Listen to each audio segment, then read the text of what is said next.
Salam sahabat Yes, bagaimana kabar saudara hari ini? Saya berharap saudara dalam berkat dan dalam kasih Tuhan. Dan itu saya senantiasa berdoa dimanapun saudara berada, senantiasa dalam kekuatan dan kesehatan Tuhan. Sahabat-sahabat Yesus, pernahkah saudara berpikir tentang untung dan rugi? Ya, dunia ini sering membuat kita atau mengajak kita berpikir pada untung dan rugi. Ketika kita mendapatkan sesuatu begitu lebih besar dibanding yang lain atau lebih banyak dibandingkan yang lain, kita selalu mengatakan, oh saya beruntung, saya sedang dapat keuntungan yang besar. Tetapi bagaimana jika sebaliknya? Kita mendapatkan sesuatu yang kecil, mungkin lebih kecil daripada yang lain.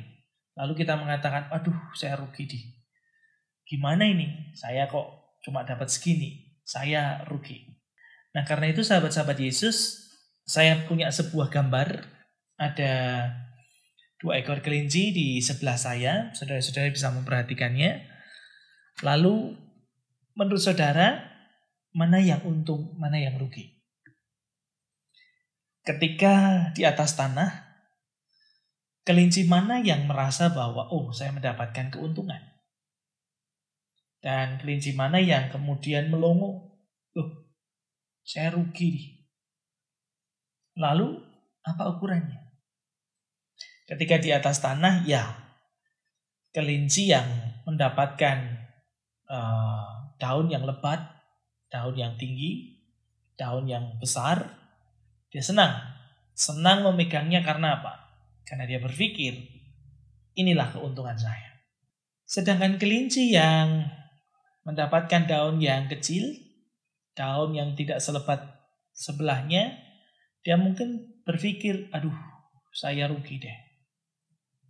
Nah karena itu saudara-saudara yang terkasih di dalam Tuhan, apakah ini yang disebut dengan untung dan rugi? Bukankah ketika kita berpikir untung dan rugi, itu hanya karena kita melihat sebatas apa yang kita ketahui.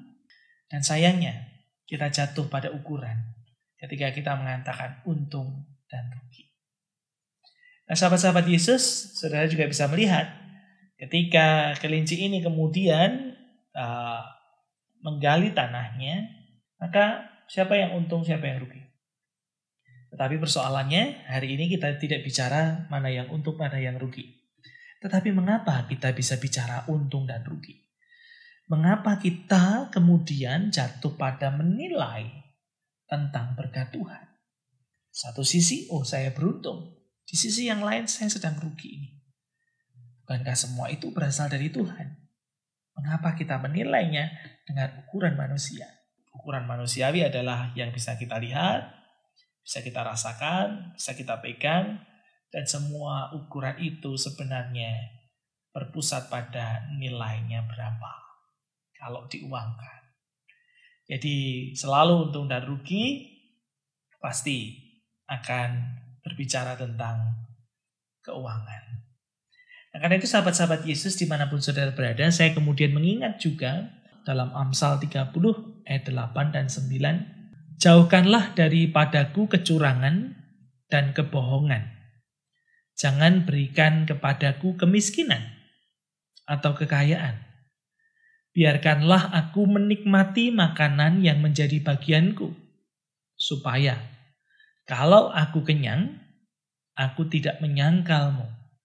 Dan berkata, siapa Tuhan itu? Atau kalau aku miskin, aku mencuri dan mencemarkan nama Allahku. Ya, sahabat-sahabat Yesus dimanapun saudara berada, kita bisa baca betul di ayat ke-7, dia memohon kepada Tuhan. Tuhan, ada 2 permohonanku, yaitu jangan buat diriku kaya atau miskin. Kenapa? Karena Amsal tahu betul bahwa manusia sering jatuh pada ukuran. Manusia sering jatuh pada menilai.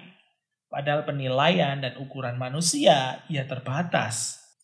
Atau dalam kata lain orang mengatakan, ini nih saya dapat ini, itu saya cuan, saya hoki nggak? Nah karena itu sahabat-sahabat Yesus dimanapun saudara berada, mari belajar dari Amsal. Dia menjauhkan semua ukuran itu. Dia mencoba menyisihkan semua ukuran itu dengan menyadari bahwa ukuran yang saya pakai itu terbatas. Ukuran yang digunakan oleh manusia ujung-ujungnya hanya persoalan uang. Ujung-ujungnya hanya persoalan materi. Karena itu kita hanya mengukur karena melihat, oh ini untung, ini rugi. Padahal siapa yang memberi semua itu? Siapa yang menyediakan semua itu? Yang memberi adalah Tuhan. Yang menyediakan semuanya itu juga Tuhan.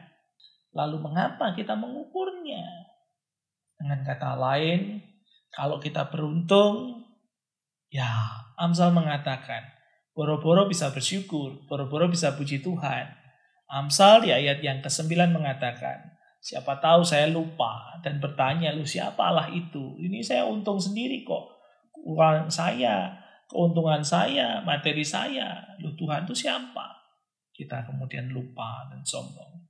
Atau sebaliknya, ketika kita rugi, kita kemudian berbuat jahat. Kita mencuri. Dan ujungnya juga sama.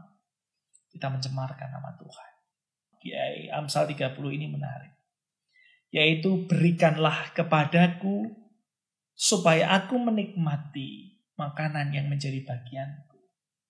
Dan biarlah berkat Tuhan itu apapun yang Dia berikan kepada kita. Biarkanlah kita menikmati berkat itu. Kenapa? Supaya kita bersyukur. Supaya melalui berkat yang Tuhan berikan, supaya melalui berkat yang Tuhan limpahkan, kita tidak jatuh pada ukuran. Sehingga kadang ketika kita jatuh pada ukuran, satu sisi kita bersyukur, satu sisi kita menggerutu kepada Tuhan. Sebaiknya hal itu dijauhkan bagi sahabat-sahabat Yesus dimanapun saudara berada, supaya apa? Kita bisa menikmati dan mensyukurinya. Bukan persoalan untung, bukan persoalan rugi, dan bukan persoalan ukuran. Karena itu sahabat-sahabat Yesus, mari kita bijaksana, hidup seperti Amsal, dan juga mari kita berdoa. Bapa Surgawi, kami bersyukur untuk sabdamu pada hari ini mengingatkan kami sebagaimana doa permohonan Amsal tentang dua hal. Jauhkanlah kami daripada kemiskinan dan jangan buat kami dengan kekayaan, supaya kami tidak melupakan dan mencemarkan nama Tuhan. Tetapi sebagaimana Amsal Tuhan, berikanlah kami supaya kami mensyukuri, menikmati berkat-Mu saat ini bagi kami semua. Karena itu Tuhan, ajarkan kami dapat melihat, rasakan, menikmati setiap berkat Tuhan. Apapun itu, seberapapun itu. Jauhkan kami Tuhan dari ukuran-ukuran manusiawi kami. Tetapi mampukan seberapapun yang Tuhan beri, kami dapat menyadarinya dan bersyukur bahwa Tuhan menyertai dan memberkati kami. Kami percaya Bapa, bahwa setiap hari berkat-Mu selalu baru bagi kami semua. Di dalam Kristus Yesus, ajarkanlah kami bersyukur dan menikmati berkat Tuhan. Amin. Ya, sahabat-sahabat Yesus dimanapun saudara berada, mari kita mensyukuri dan menikmati berkat Tuhan. Jangan jatuh pada ukurannya. Karena itu saudara-saudara, hidup ini sangat indah ketika kita bisa bersyukur kepada Tuhan. Bukan karena hari ini indah kita kemudian bahagia, tetapi karena Tuhan memberikan kita kebahagiaan, maka hari ini adalah indah. Bukan karena tidak ada rintangan kemudian kita bisa optimis menjalani hidup, tapi justru karena kita optimis dalam kehidupan kita bersama Tuhan, maka rintangan itu menjadi ringan. Dan bukan karena mudah kita kemudian yakin bisa melakukannya, tetapi karena kita yakin bersama dengan Tuhan, maka Tuhan memberikan kemudahan buat saudara dan saya. Karena itu sahabat-sahabat Yesus dimanapun saudara berada, ingatlah segala sesuatunya dari Tuhan. Berkat-berkat adalah dari Tuhan. Syukurilah, jangan berpikir untung dan rugi, jangan dinilai, syukurilah berkat saudara-saudara. Karena itu sahabat-sahabat Yesus, tetap semangat, tetap sukacita, tetap sehat, Percayalah Tuhan Allah yang memberikan segala sesuatunya buat saudara. Dan ingat, Tuhan Yesus memberkati saudara. Putih.